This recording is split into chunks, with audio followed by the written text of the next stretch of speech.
So excited to have you here. It's good to be here. Yeah. I live here. Yeah. So it's convenient. Yeah, it is convenient. You had to travel so far. So far. All the way upstairs. All the way upstairs. Tell us a little bit about you. Well, I don't remember. I mean, the book was kind of a process. I don't remember how I was many ages during the making of this book. All the ages. But I'm 17 now, and I'm the second oldest, fourth youngest. Nice. That'd be confusing. Math. What else? What grade are you in high school? I'm a senior. Nice. Graduating. Exciting. All the things. Yeah. Looking at the calendar. One of my senior thesis teacher calendar. That's like all the steps to how we're gonna get to the final draft of senior thesis. And I looked at it and it's about to get real. Oh yeah. So we're not going to be able to do many of these interviews with Kieran for the next little bit. Yeah. But it's crazy. What were your thoughts when you heard that I was thinking of writing this book? Well, I have one specific memory where you called like a team meeting. By the way, funny story, we call them team meetings instead of family meetings because we only ever had family meetings when somebody died or something really like sad happened. This is so important to understand about our family culture. So then Dad changed it to team meeting so that we're like not like, oh no, what happened? But even then, sometimes it doesn't work. Anyways, but there was team meeting, and you're like, because you had started writing some of the stories. And we're like basically asking us permission to write the book. And I remember just being like, why are you asking me? I don't see a need to ask permission. Like, I was just like this whole thing. And I'm like, I don't understand why there's a need for a meeting. Like, just. Why was that? Because you were just so like, yeah, do it. Yeah. You were so sure that it was a yes. Yeah. You didn't. You were like, I'm like, you didn't understand the discussion. That's not even a question. I think that's what you actually said in the meeting. Yeah. You're like, I don't even understand why you're asking us. I'm like, why are we here? Yeah. You're like, it's a yes. Yes, exactly. That's so funny.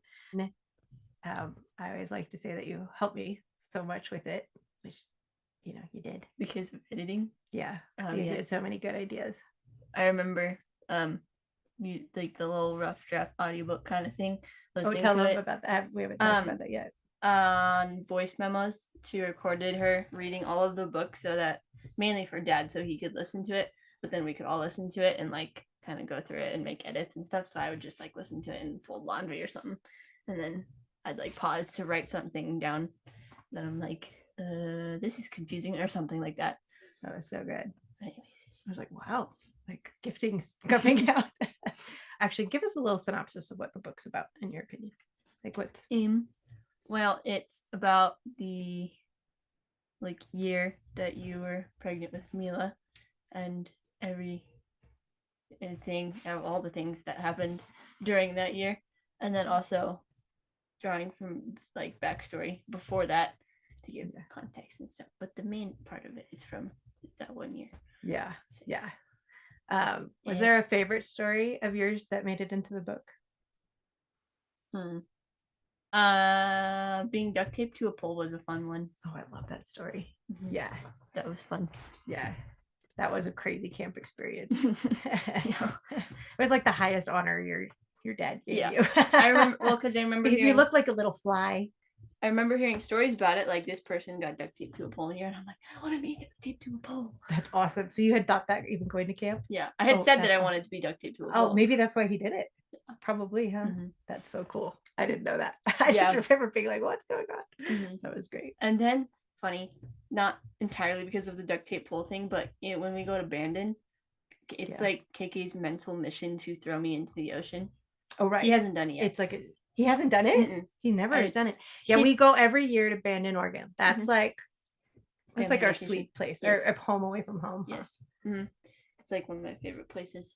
But so KK's mission is to get you in the water. Does he have to like get you just touching the water, or what? No, like actually throw me in. Oh yeah, freezing cold. Yeah, Oregon Ocean is so different in Southern California Ocean. It's not the same. But I think he originally got the idea from friends throwing other friends in the ocean. He's like, ooh, I should do that to somebody. Yeah. But like all the times. Are you afraid that he's getting bigger now? A little bit. Like I've been able to fight him off because okay, well, so here's the thing. Whenever he decides to do it, it's like either A, he can't because it's not a good time.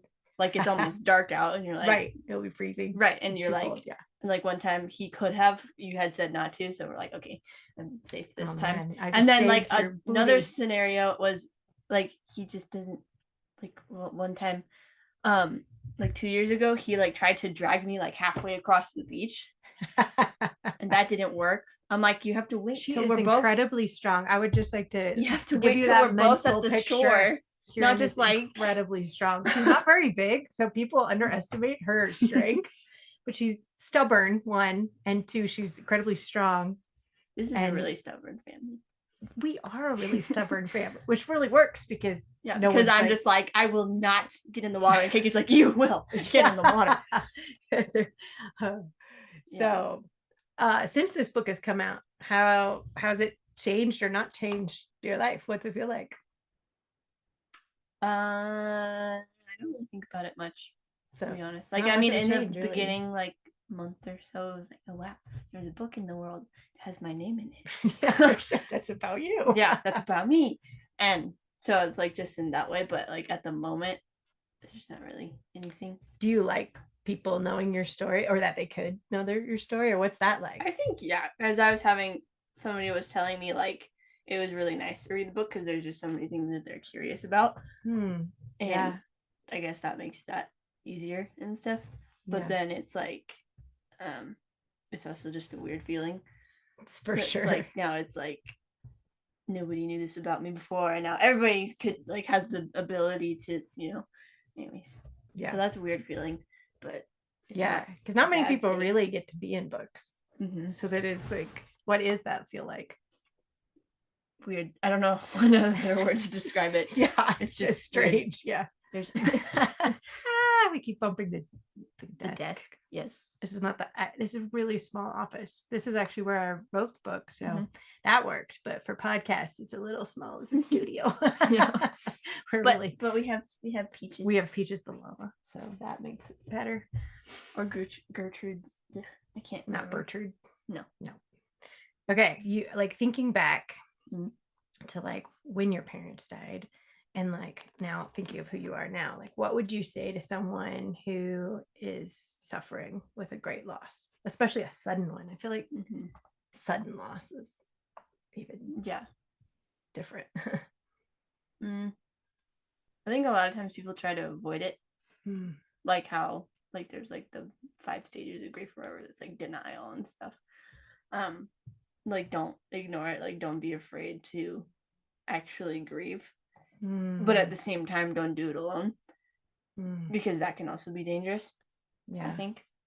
And sometimes just like not say anything, like maybe even like offering yourself to someone would be helpful. But sometimes they just don't want anything. Like you just have to wait. Really. There's nothing to do yet. Right. Like it's more loving to stay away than to rush in and be like, I'm here. Right. That's true. Don't be pushy. Yeah. That's such good advice. So KK and I were talking about this, but I know you and I have talked about it a lot, that one of the options with this book was to make it like a true story, using air quotes, but it would be about people with different names, a different place and everything. But I remember you and I talked, and one of the things that was really important to you was that you be able to share your story, and that you maybe be able to speak about it or talk to people and encourage people. So like, can you speak to that a little bit? Like, what do you hope for that this story brings about for you? I just hope it makes me more like able to help other people who are in a similar situation, and like how you said, like speaking about it maybe someday in the future, and like using that to like I'm picturing like youth conference or something. For sure. Yeah. And so like using it for something like that would be like what I'm what you're doing envisioning. For sure. like you'd be amazing at that. In the family, we were talking about, KK said he's the comedian. Like, what's one of your roles in the family? Okay, well, first of all, there's so many aspects to this, but because we have a big family, right? Yeah. And you're the second oldest, fourth youngest, as you pointed out. Yep. But I'm like, so tell us a bit about that. Like, what's your role in the family? Like, what's your role in the family? And what's it like being you in the spot you're in? Well, I feel like even though I'm the second oldest, Katrina and I are always like, we're the oldest. Like, yeah, for sure. Yes. Like, because we see like all these Instagram reels of like, this is what the oldest child does, and like middle child, youngest child. And we're like, that's accurate. Basically, you're both oldest. Yeah. And then I'm the most, in my personal opinion, I'm the most attacked sibling physically. Like not emotionally, like so physically like tackled. Like I will just come home from school and I'm tired, I don't want to do anything, and I just set my stuff down and I lay on the ground, and like within 5 seconds there's someone either on top of me or threatening to be on top of me. And like a lot of times it's a 4-year-old person who's already on top of you. Or Aiden or Mila are like the two, like, yep. Just follow our Instagram stories to see more. Yeah. It happens a lot. Yeah, that is and definitely then I think also like with that, like, because KK and I feel like grew up a lot more together. We have like a certain relationship where he feels like he's like, oh, I can just attack, and that's fine. Absolutely. And I think it's fun, but it's painful sometimes. And I also feel like I'm a bit of a mom. Like I'm that way in our friend groups and stuff. Are you? And yeah, that makes sense. Total mom of the friend group. It's really funny. Yeah. And you're total mom of the house too. Like, I love it. Yeah. There's me and you. Yes. You always feel good putting Kieran in charge. Like, you're like, she's like, I'm on it. I already know where she is and everything. Yes. Yeah, that's great. No, it's fun. What are some of your favorite things right now in life?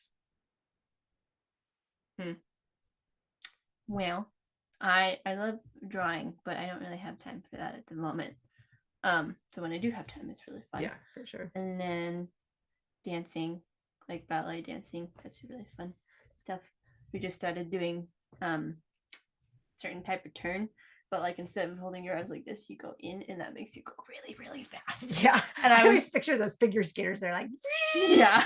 Just, yeah. Right. And I had to like stop because I was going too fast, and I was like, oh, wow. And you're on toe, right? And I mean, shoes. So yeah. So fulcrum's really small. Yeah. But no, that's fun. And then I'm really loving swing dancing right now. We just learned how to do a flip, and it is amazing. Yes. It's really fun. Yes, her and KK, and then Aiden and KK, they picked this one flip that they're trying to get, and they are getting it so fast. But have there been any casualties? I mean, like, yeah, but Aiden took all the hard falls. Yeah, because she tried it first, and then they had to learn. I did it, and then KK like caught me and stuff, and then she tried it a second time, and then fell into a chair and into KK's knee and stuff, and then KK and I'm like, let's do the flip, and he's just like, yeah, like practice helped out there. I didn't, like the worst thing that I did probably, because Aiden has like jammed her back into KK's knee, and the worst thing that I did was like mid flip I smacked my head on KK's leg, which went away like really quick, but still, yeah. Well, on my Instagram, you'll have to give me the like, because they've been recording this flip since the beginning. So the compilation of we're gonna have to do like how it got here, right? Well, like when we did it the first time, there was like one thing that we weren't doing quite right, and so like I was like suspended upside down midair, and then we were like, let's like a couple of people responded to us posting that on Instagram, and they're like, oh, you have to do this, and we're like, oh that's okay. Nice. And then we tried that, and then it worked, and we're like, oh, this is so fun. Like, I didn't realize. That's great. Yeah, it's like crowdsourcing. Awesome. So how old were you when your parents died? I was 11, almost 12. And like, what has changed about you since then? Like what would you tell your younger self now? I feel like one of the biggest things that I've actually like consciously noticed was the things that I watch and stuff. Like I have a completely different tolerance for like certain violent things, or like just like the level of darkness the show has, because like we watched the Flash show on Netflix, right? And like looking back on that, I'm like, that is like right. so When you were bad. younger, you would watch that. I'm yeah. like, that's So you tell your younger self, don't do it. Don't do it. Yeah. Not worth it. But I mean, like, I probably could have, my younger self handled it, could have handled it, but like now I'm just like, no, can't do it. That totally makes sense. Yeah. And then I feel like I've just grown like as a person, like wisdom kind of things, and like I don't have as much like crippling anxiety, which is really nice. Which is interesting, because I would think some people looking from the outside would think would have more anxiety now than before your greatest fear comes true and you lose your parents, right? I mean, that was you've told me that was one of the things, like as a kid, that'd be like the worst thing you could think of. So can you speak to that? Like, what do you think that is? Like, what has helped? I think I've just like been able to find like a lot of more tools for myself. Like we had AHA and we have like other therapy things, and then like I feel like my life now is more scripturally centered than it was, and so that's always a helpful factor. Yeah. And yeah, I don't know, I think, well, because funny story, I love funny stories. The biggest things that gave me anxiety were like natural disasters and things like that, not to mention the fact that we live at the bottom of a volcano. So that was, she just found out like a year and a half ago that was still active. I didn't know that. Anyways, story for another time. But it was like volcanoes and like hurricanes and all these types of things, and like severe illness and stuff was what I was anxious about. And then like I feel like it was kind of like a wake up moment, like, oh, that's not actually the most feasible event that could occur, you know, like apocalypse. Right. Yeah. And now I love, natural disaster movies. Yeah, those are her favorite. Yeah, that's funny. Like one of my favorites is San Andreas, which is like the California literally crumbling to pieces. And I'm in California. She loves it. Yeah, it's so good. Yeah, that is true. That is kind of funny how you've come all the way around on that one. Yeah. Yeah. So how has you were mentioning that like scripturally and stuff. So how has your faith changed like since then? Like what? I feel like I was able to get on a more personal level with God. Like I was able to realize like he is a friend and he is a father, and that kind of thing. And so did you go through time where you were angry at God? It's a weird question. I feel like people ask that all the time. Like, it is a weird question. Well, the thing is not quite as black and white as that, is it? Yeah. I think I was more like in shock, and I wasn't like, it didn't really think of being angry. Well, because I thought I saw a lot of other people being angry, and then like I hadn't realized like 4 or 5 years ago, whatever, that so many people were angry with my dad too. Like, because like if somebody would be like, are you angry with your dad? I'm like, I don't even, what are you talking about? Like, why are you even asking that thought doesn't even cross my mind, Yeah. And then it was really weird watching other people be angry, because then it was like, do I have to be angry? Like, is this supposed to happen? And that kind of thing. And I feel like, I was able to just really cling on to like the more like deeper personal aspect of who God is. Yeah, for sure. And like there's a couple like verses and like different things that were like really, I don't know what the word is, but like they really stuck with me. So that was what would be one of those, like if someone listening is really 4, 6, and 7. That's like my life verse, because it's like, do not be anxious, and I was the most anxious person on the planet, so I think that really had a big part in it as well. For sure. What would you say to people who are nervous about reading this book? Like, what would be any thoughts for that? Yeah, I think a lot of the reason is like people who are like people that might be resistant to read it are like, it's too heavy, it's too emotional for me, it's like it's like so much to deal with. And I'm like, you know what, life and emotions and everything is a lot to deal with. Like, you're not going to progress anywhere or heal at all if you're not willing to look pain in the face and be able to sit with it, you know. And I feel like while that this book holds a lot of that, it also brings hope, like toward the end, and like reconciliation of a lot of things that makes like all of it worth it, you know. Yeah, for sure.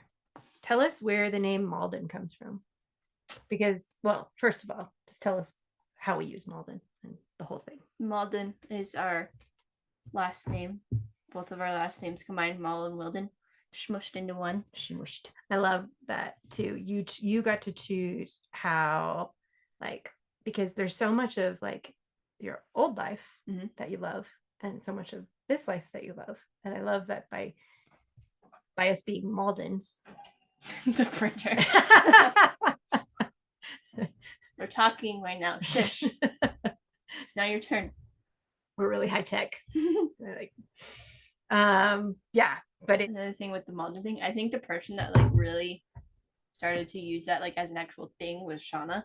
Yeah. Because she like, yeah. Anyways. Yeah. It was actually, I think what happened is you guys were a team at school. Like, it was the Wildens and the Malls, and to like honor both of your last names, even though we are the same family, right? It was like they made up that word, and then I think it just kind of stuck.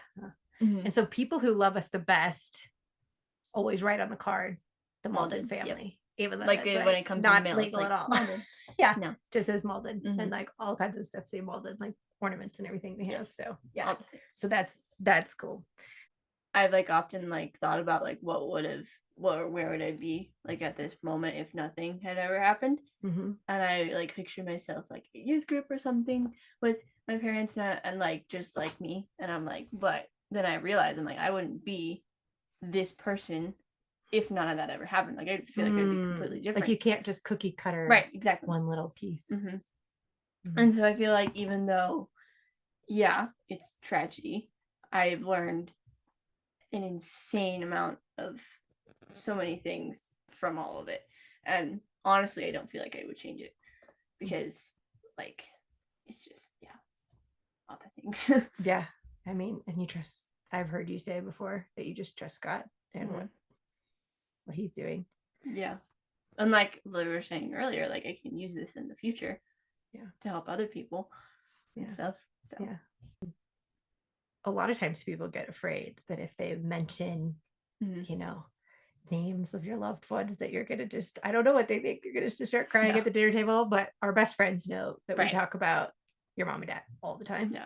There's like one specific friend that we have, that's Lori, who like is always, like almost every time I see her, she's like always telling me a different story of. Oh, I love that. Of them. Specifically my dad. Like most of the stories are about him. Because do you have any stories you could share about that you like? Okay, just one. How about like her face? So many.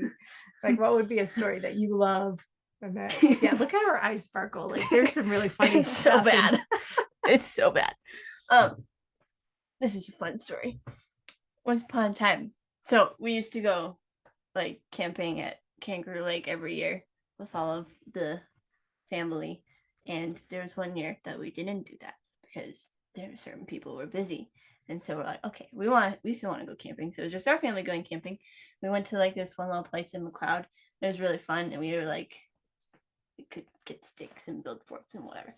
Anyways, but there was this little reservoir that was like blocked off by like this, I don't even know, like 6-foot dam that you could, that was like that wide, and you could just walk across it. And so my dad was fishing from it, and he got his fishing line stuck, and like he just couldn't get it up. How old are you at this point? Just to like put that in our minds. Probably like 10 or something. I always picture you so much younger in this story. It's probably like 9 or 10, something Okay. like that. But there's more.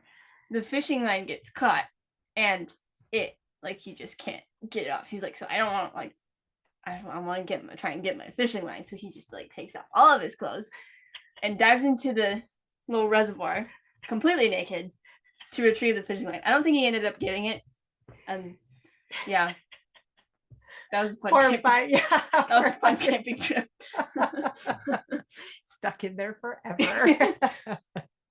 That's funny. It's sad that he didn't even get it. No, I mean, yeah, it kind of makes it a little bit funny. A little bit funnier. Like all of that work. Yeah, we used to go camping, real camping, like dry camping, no running water, nothing. Yeah.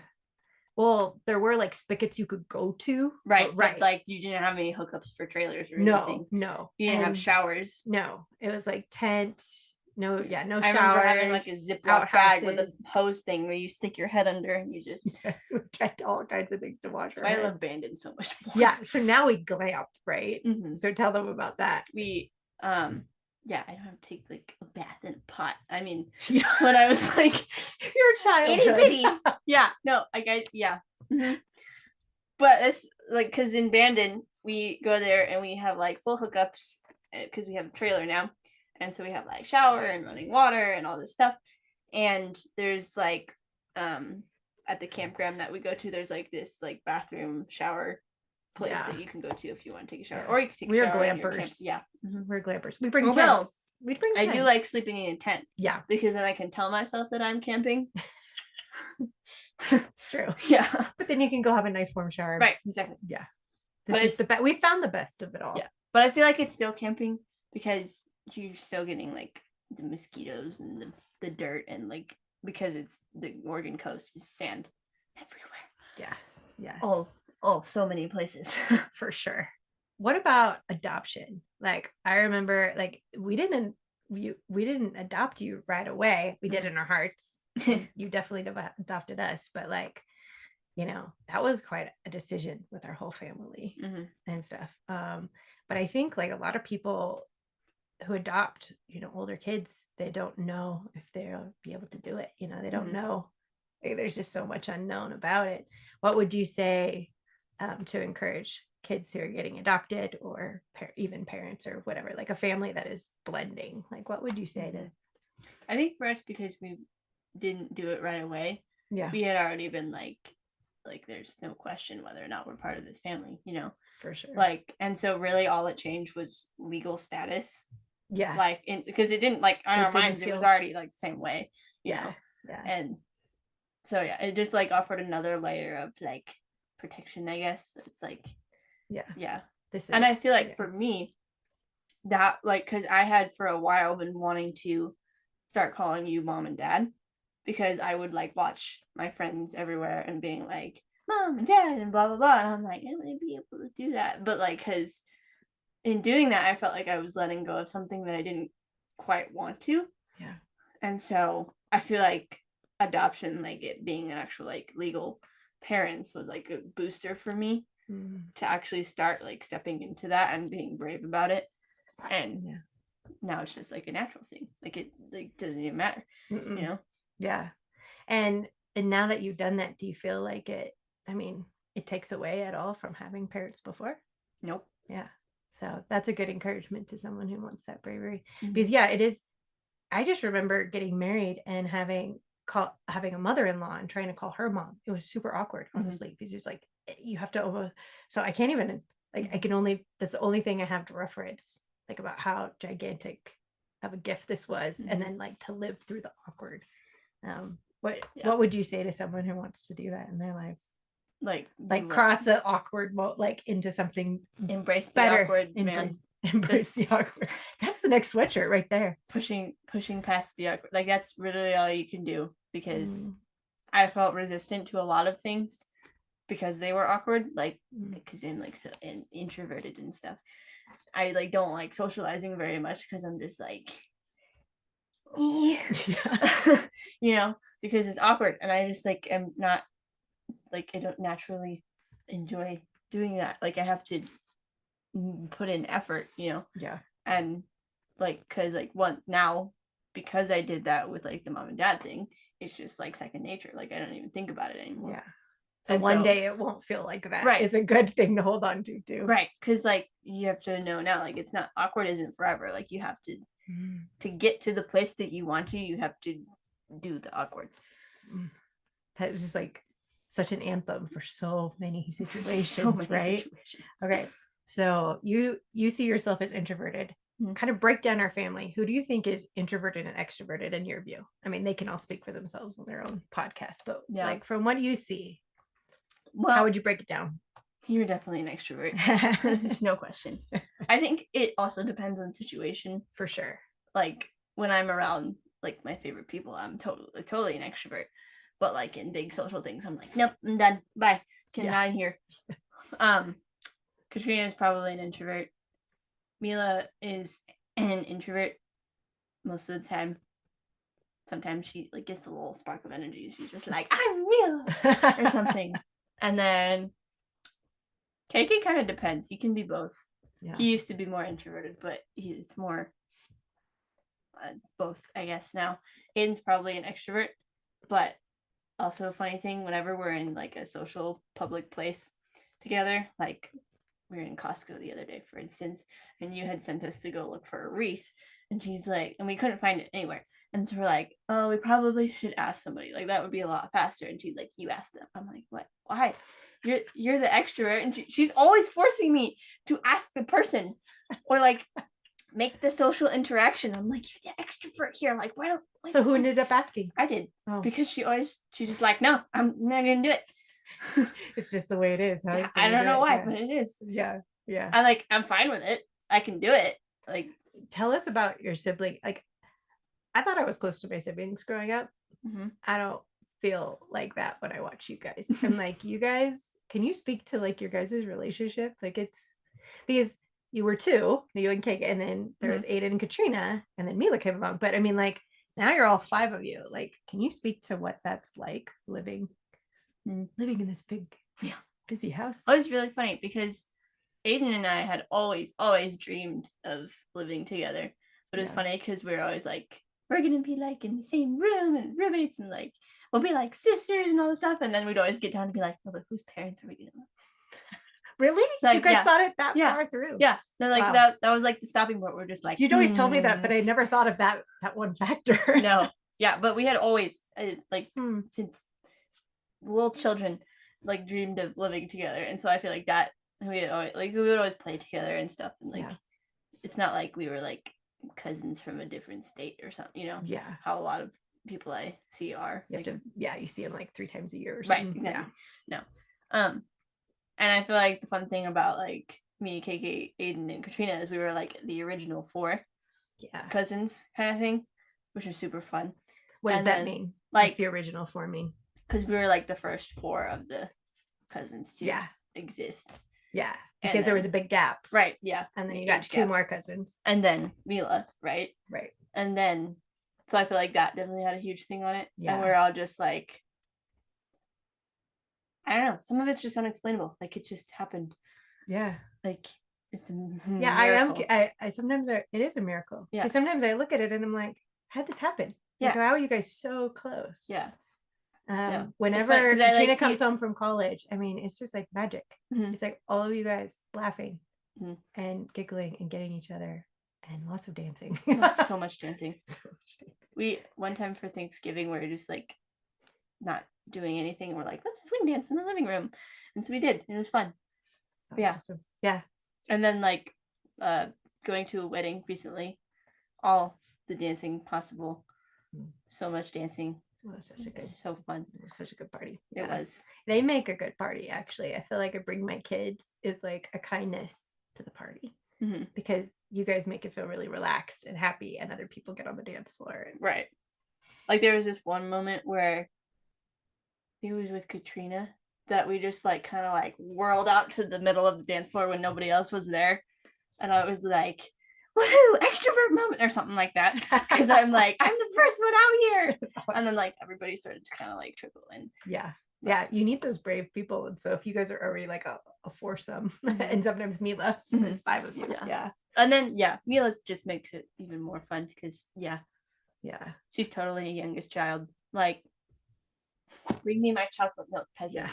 It's really Mila she is so the youngest child for sure. Yeah, she's the baby. She's so fun though. She's so fun. She'll like on like weekends she'll like come into our room and stuff like in the morning and she's like, "Can I make your bed?" And we're like, "Sure." Yeah, she's really starting to love to clean. So we're gonna have her on her own podcast, and that should be really interesting. We'll have to like jack up the chair so she can reach the microphone, but it'll be awesome. When we went to the eye doctor, they had to lower the chair like up 2 feet because Mila had been on it before me. Yep, as high as it could go. Mm-hmm. So I have a really serious question for you. Okay. If they make We Wrote Your Name in Color into a movie, I've thought about this. Who do you want to play you? Myself. Say why? I've always loved the idea of acting. I've never tried it before. I want to try it. So let's see if I actually You've done other performing. Right. But I want to try it and see if I actually like it. But I've always loved the idea of it, like mainly from watching like behind the scenes stuff of like certain movies that we watch. And I would definitely understand the character. Yeah. You'd be like, I understand this character. Trust me, I'm perfect for this role. That'd be funny. I'll just be like, they'll just have to do like a clip to like when we're adults, and I'll be like the adult me. Yeah. 7 years later or whatever. I don't know. Can you think of anybody, other actors for other family members, or is that the? I don't want to play myself. Yeah, I remember like washing dishes one time and being like, it'd be so cool if they made this book into a movie. I'm like, wait, no, I would want to play myself. Right. So that's it. So if you're gonna make this book into a movie, you have to call Kieran. I don't know. There's just too many options, and my brain doesn't like picking just one. Yeah, I don't think I have an answer for that either. It's just a fun question. I don't know. Yeah. I feel like we were watching the Adam Project. Yes. Like the other day. It's so funny. It's such a good movie. Yeah. But we were just dying over Ryan Reynolds. Yeah. Like in the right scenario and like character, he's so funny. So I feel like if there was like a younger version of him to be KK. Yeah, for sure. Yeah, because he has that same like quick comedy about him. Yeah. Like sometimes like people will just make puns, like KK will make puns like that. So and I'm fast. Like, how his brain is so fast. I can't even. It's awesome. However, no one in our family, I'd like to say this on record, like can quote. Like pick up quotes like Kieran. She can hear like a comedy bit or a meme, or like not a meme, what would you call it? A reel. Yeah. And like, or anything. And she can like perfectly quote it. Whereas you really want to be that person, but I have to watch it like a couple times or hear it. But she can just like, and then she can somehow file it in her brain. And so like the moment that you need it at the dinner table, yes, boom, she's got it. So that is definitely a gifting. I was on fire one day in my biology class, just bringing out quotes like left and right. And one person's like, Kieran, how do you like have all these quotes? Like, I don't understand how your brain stores them. And I'm like, it's just a gift. Actually, your birth dad had that too. Like that was really good. So it's you definitely getting the good genes there. I always say that like memorization is not one of my strong suits, but when it comes to like song lyrics and movie quotes and stuff, fine. Like, it's for not a problem. Circling back to your dancing. Is somewhat like, talk about that just for a second, because we were talking about how Danny played guitar and KK's like kind of carrying on a legacy that way. Do you feel like that with dancing, or is dancing just because you've always been a dancer too? Is it like, how's that work? Like when people see you dancing and they remember your mom was a professional dancer. I think I've just always loved like that kind of performing, where it's just like I don't have to like say anything, but I'm there on the stage, like I can be like, it's very I just love like the movements of it, and I've done it like my entire life, so it has like a special place in my heart for me. And then also I just love like the whole like performance days and like the rehearsal and like running back and forth backstage, like and that kind of thing. It's just fun, and then the costume changes and the flurry for sure. I'm really excited for our next performance. Yeah. So it sounds like, I mean, so much of it is you, but I love that when people say, because I hear people all the time say, you look just like your mom. Like you always handle that with so much grace. You're never like, I'm my own person, but you just say it, take it as it is. And then you're like, keep being you. I used to be so confused by that comment because I'd know what I looked like. And then my mom over here, like bright red hair and like the bangs and all the stuff. And I'm like, no, I don't. What are you talking? Like, there's no resemblance. Yeah, and then I saw the hair was so different. Yeah. And then one day I'm like, I saw pictures of her younger and I'm like, oh, it makes so much sense now. Yeah. Yeah. And so, yeah, I just don't usually think much of it. It's just funny. I love it. I know. I watch you and I'm like, it's just life. Yeah. All right. Anything else that you want to say? I know that you'll think of it later, but anything come to mind now that we haven't covered? Anything that you would say to somebody maybe suffering, maybe not in the same way, but I bet you a lot of people listening find something in their life that is really difficult right now. What would you say? Don't do it alone. Find a tribe of people, like, because I feel like for me that was super important. Because I just had this cluster of people, like, always trying. Sometimes that got annoying, but most of the time, it was super helpful to have like that support system and stuff. So I feel like that's a huge part of it. And so, like, with having a tribe, it's like you're able, like, with the people that are like actually know you and are closest to you, they like, well, they like understand you, you know? Yeah. And so it's like, yeah, it's just a good thing in general. Yeah. And finding people that'll just like sit with you. Like, because like we were saying earlier, it's like just sitting in grief, and sometimes in like silence, if that's what that means, is like it's a legitimate thing, you know? Yeah. So I think we really need that. I think it's not prevalent enough. And it kind of goes back, you've already taught people how to do that. It's like, just do the awkward thing, right? Live through the awkward. So like sometimes love is awkward. I love that. Well, thank you for being on my show, or your show. I guess this is yes. Yay. Okay. Until next time. Wait till we are gonna have all the middles on here at some point. And that'll be interesting. A party.